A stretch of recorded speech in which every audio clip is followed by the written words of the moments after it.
তা হালাল বেতন পান, কম দামের জিনিস খান, কচু শাক খান। হাসতেছেন আপনারা?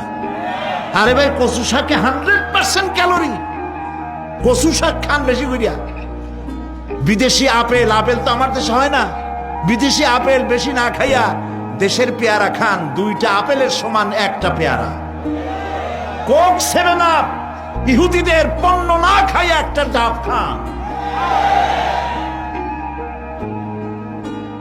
আর বড় সাইজের পাঙ্গাস না খাইয়া জেলা, পুটি, মলা, ডলা, কাসকি এগুলো খান। কি হবে? এগুলোর মধ্যে রয়েছে ফসফরাস। খাইলে পরে চোখের দৃষ্টি বাড়তে থাকবে, হার্ট অ্যাটাক করবে না, স্বাস্থ্য ভালো হবে।